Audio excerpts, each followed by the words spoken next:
In this lesson, we'll start with the absolute basics of Dart. We'll create our first Dart project, understand where the program starts, write our first output, and then move on to comments and variables. By the end, you'll understand how a basic Dart program is structured and how to store different kinds of data. First, let's create a simple Dart project where we can practice everything we'll learn in this lesson. Open the terminal and navigate to the directory where you want to create the project. Then run dart create dart_basics. Now open the project in Android Studio.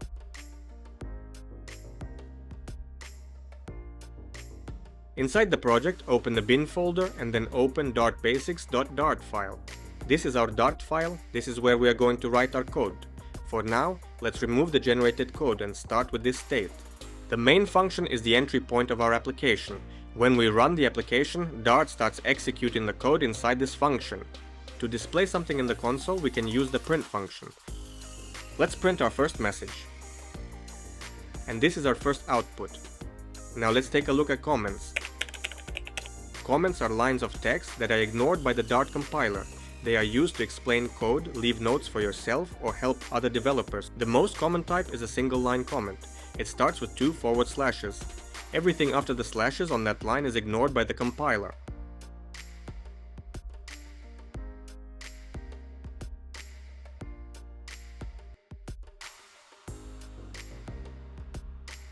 If you need to write a longer note, you can use a multi-line comment. It starts with /* and ends with */. Everything between them is ignored by the compiler. Dart also supports documentation comments. They start with 3 forward slashes. These comments are used to document classes, functions, methods, and variables.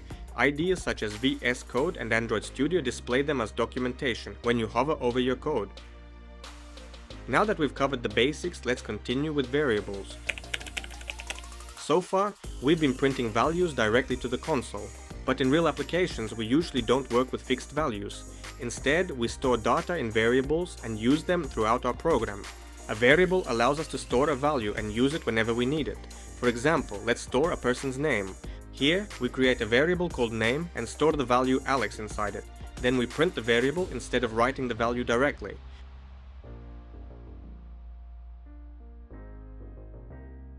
Let's break this line down. Every variable declaration follows the same structure: optional keyword, optional data type, variable name, assignment operator, and value.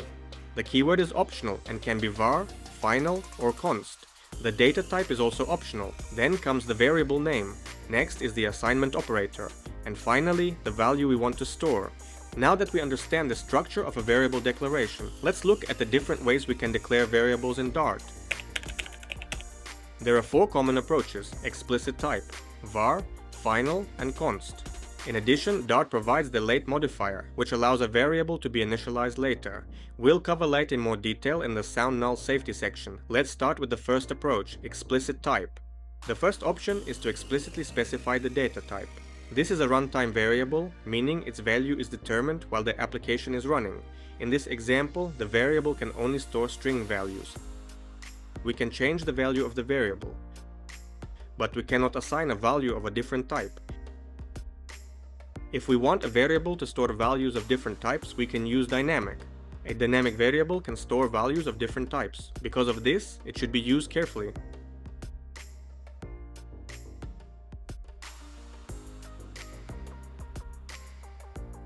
The second option is var. This is also a runtime variable, meaning its value is determined while the application is running. Here we don't explicitly specify the data type. Dart automatically infers the type from the assigned value. In this example, Dart knows that name is a string. We can still change the value, but we cannot change its type. Type inference keeps your code shorter while preserving type safety. The third option is final. Final is a runtime constant, meaning its value is assigned while the application is running. A final variable can only be assigned once. After a value has been assigned, it cannot be changed. And because this variable is a string, assigning a value of another type also produces an error. Final is one of the most commonly used ways to declare variables in Flutter applications. The last option is const. Const is a compile time constant, meaning its value must be known before the application starts.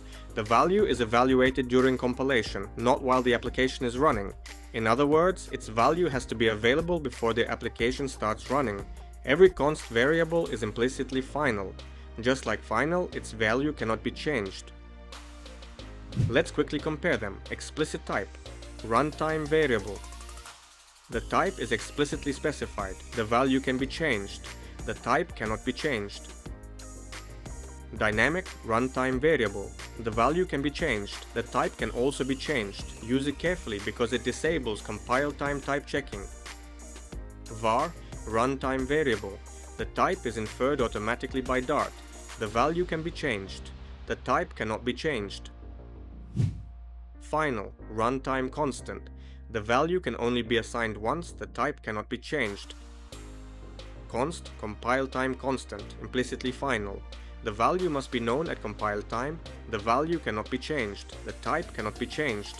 As a general rule, use an explicit type when you want to make the code easier to read. Use var when the type is obvious from the assigned value.